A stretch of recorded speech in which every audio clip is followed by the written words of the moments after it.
If I wet sand a lot of those spots, then I'm realizing that, about 85% of the original paint is still on that car. So to make this project happen, we're going to go through a few different stages of sanding this paint down.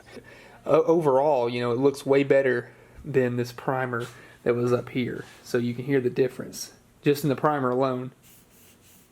You can hear that versus for just a few packs of sandpaper, some water, and some time, we're able to bring back a lot of that original paint shine. We got us a brand new engine stand and no engine on it. Thankfully, we got a special delivery outside. Check this out. Another Hemi.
So this right here is very exciting. This is a 2006 5.7 liter Hemi out of a Jeep Grand Cherokee. Now you remember I talked about in an early episode that we were going with a 2015 Jeep Grand Cherokee engine. And the reason I ended up going with this one is because this is a non-VVT engine, or a non-variable valve timing engine. It's the pre-Eagles situation where they did a lot of upgrades to the engine in the later years, but they don't really have a lot of aftermarket support out there just yet.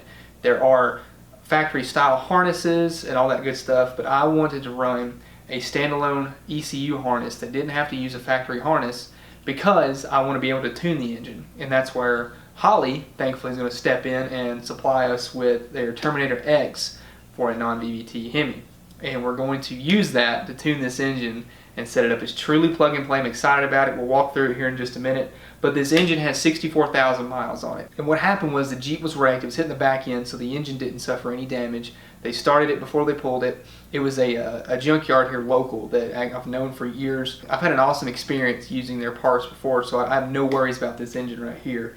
And basically the plan is to drop it in just like it is.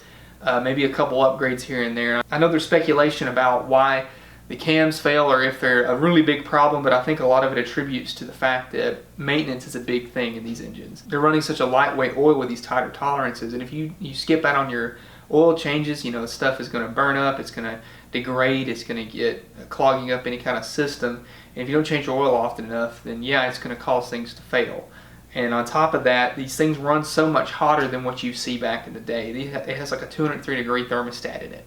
And the main thing for that is so that the engine as a whole stays warmer, so that way it'll be more efficient, it'll heat up the combustion chamber a lot more, burn more fuel, and it's more environmentally friendly, it's going to be more fuel efficient. But I want to take that notch down to a 180-degree to prolong the life, because what you don't realize is that you may be burning fuel more efficiently, but at what cost?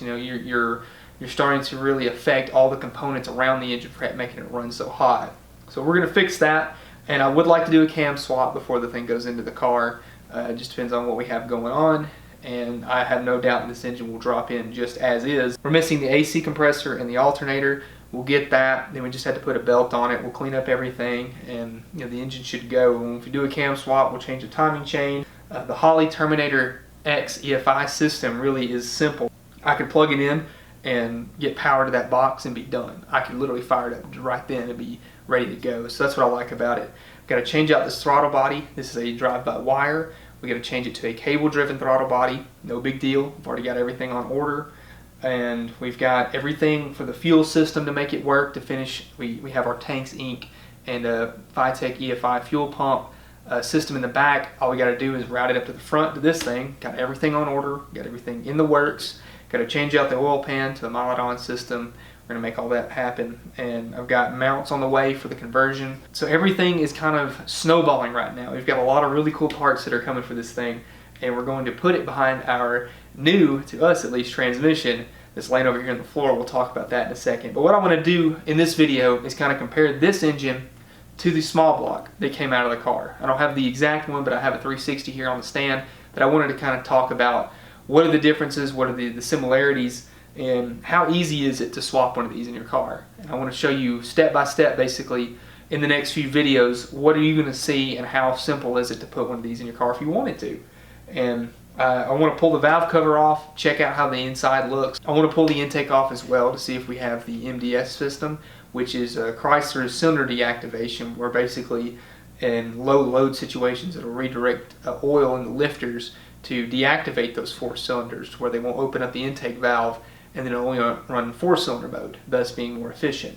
And I want to deactivate that, and that's where the cam swap would really help out in that situation. But anyway, let's start taking this thing apart and see what we got. I've already unbolted our coil packs here, so I'm just going to take those out and drop them down here out of my way so I don't mess them up. We can reuse all that. Sound spoiler valve cover. And looks pretty clean. No oil buildup or anything like that. I mean, there's no sludge, so it looks like they at least took the time to change the oil, so that's a good sign right there. We don't have like any buildup around here in the bottom side where oil likes to, like old oil will like to accumulate if not done, like not changed properly. So everything looks to be in working order, at least no loose rockers or the like. So that's a good sign. I like that. I like what I see under here. Here's a little closer look for you guys. Really see how clean it is inside. Very happy, very good sign. Love the way it looks. So now I want to pull the intake off and see how the valley looks and just see if we do have MDS or if we have the plugs under there. I'm assuming, being out of a Jeep Cherokee, it's going to have an MDS, but you know, you can always be hopeful. So we got all the bolts loose, got everything out of the way for it. All we got to do is lift this bad boy off of here. It would help if I loosened the bolts all the way. There we go. And we have MDS. Let me set this intake down and get a better look. So you heard me talk about MDS. Now what that stands for is multi-displacement system. So on those 4 cylinders there, you can see the actuators. What this does is at light RPM cruising, it'll shut off 4 cylinders. So it'll basically run on 4 cylinders, and it's meant for economy, all that good stuff. I don't want that. I want to make sure to deactivate that. So what we're going to have to do is actually remove all these sensors and this harness back here and replace those with plugs. So that's one thing that's the biggest reason why I took the intake off in the first place, was to see if we had MDS.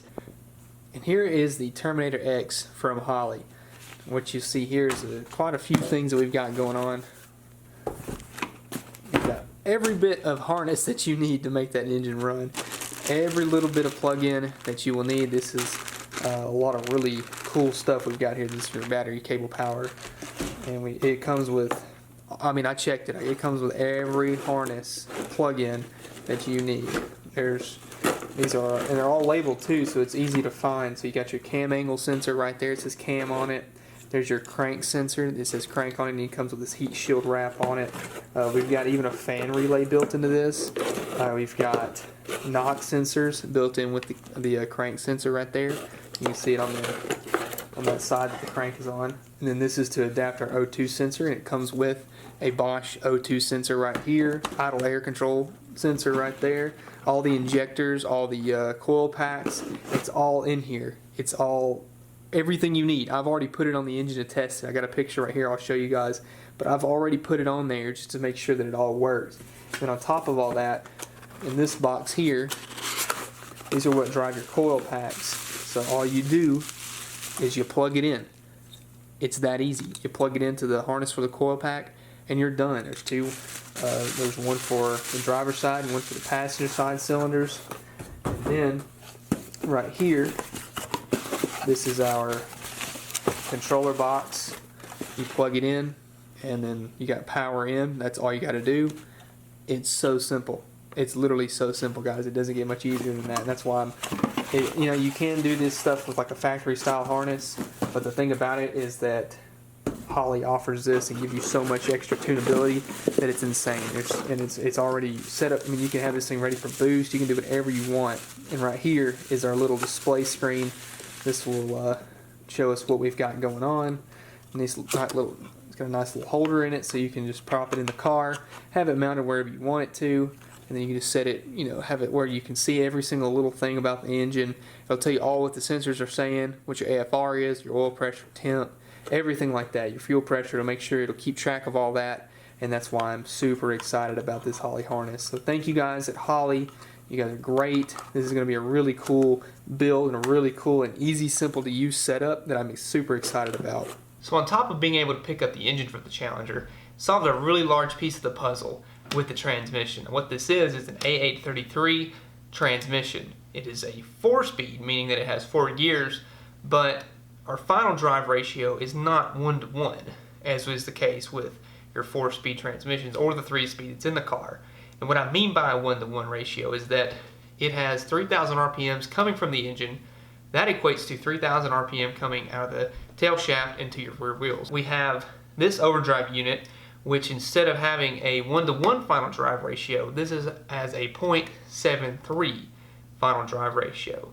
And what that tells us is that we have to put out around 3/4 of the amount of effort to maintain that 1-to-1 ratio down here. So for example, if we want to maintain 3,000 RPM at the tail shaft, we're looking at around 2,200 RPM from the engine.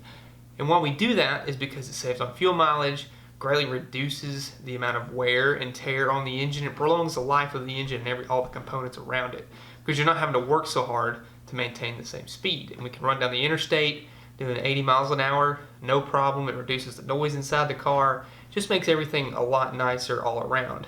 Now what this is an overdrive from a truck. This is an aluminum case overdrive versus what the 3 speeds and the 4 speeds typically would do is have a cast iron body. Now that does kind of affect how much power we're going to be able to put through the engine to an extent. I have seen these transmissions personally last behind a mild big block for years, no issues. The Hemi, basically in a stock form, is a warmed over big block to an extent. Same power output, not going to be a problem. I think we'll be totally fine. Now the gear spacing is not ideal versus a 4-speed. This one has a very low first gear. I think it's like 3.09 or something like that.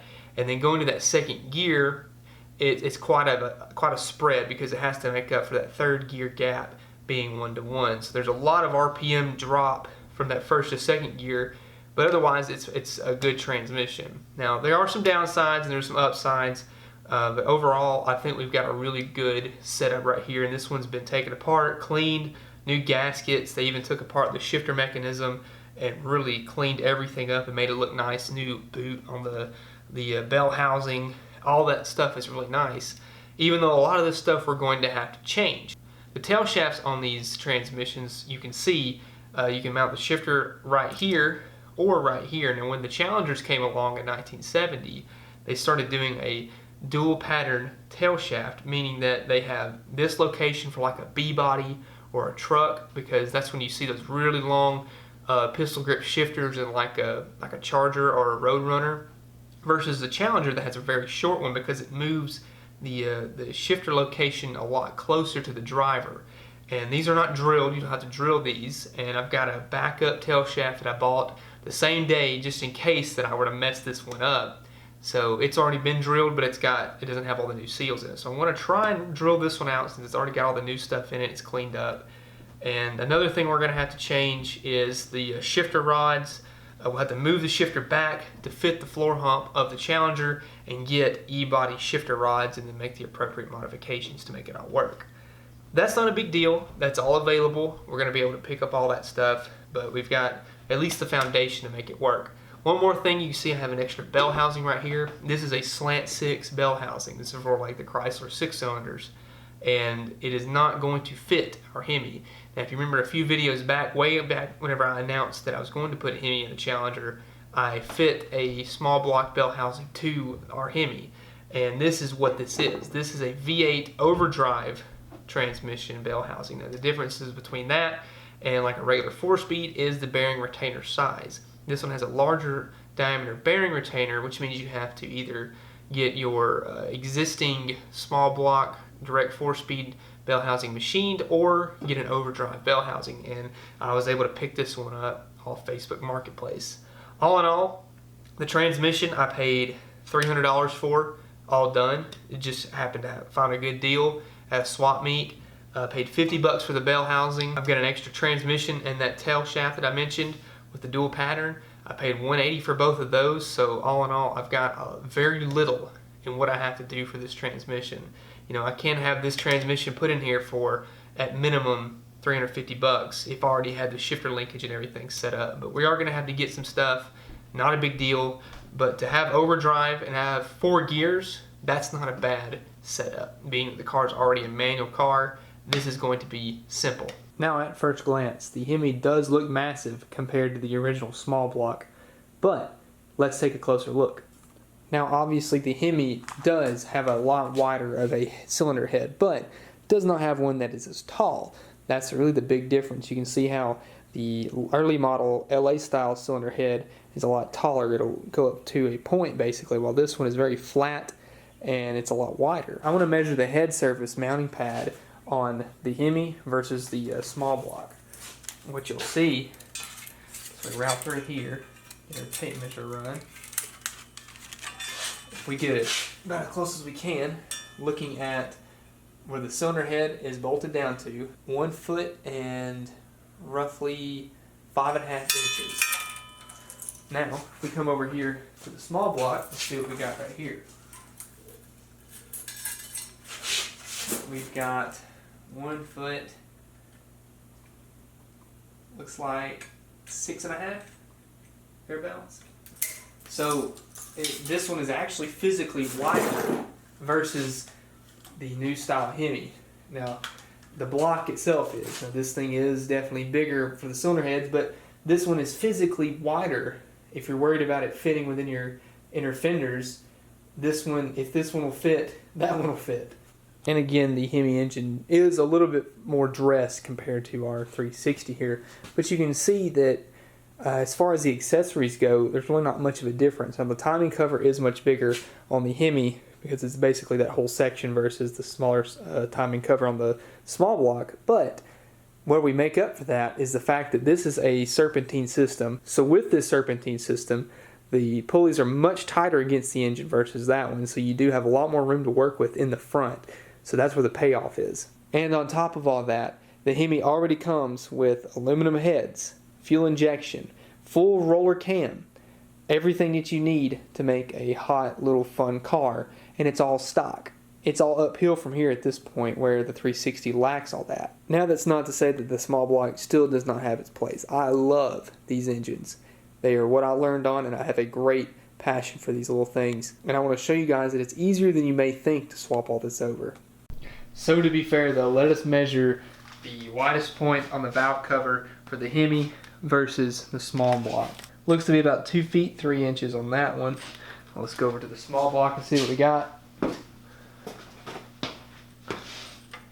And it is 1 feet 8 inches. So yeah, you can see there's a lot of difference with how wide these engines are compared to each other, but it still isn't that much of a difference to make it to where you can't put this in one of these cars. So as you can see, we've got a lot of stuff to get through. We've got a lot of great parts, and we've got basically everything to finish the car. So you better come back next week and see what we got going on, because next week's video is going to be awesome. We're going to apply a lot of these parts we've got laying around here finally.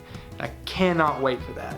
So thank you so much for watching. If you liked the video, please leave a like down below. If you have a question for me, feel free to leave a comment. Order your t-shirts and your stickers, send your projects to the Facebook page is at the very end of the video. And I appreciate everything you guys have done for me. And it looks like our dream is finally going to come true with this Hemi 4-speed. So thanks again. I'll see you in the next one.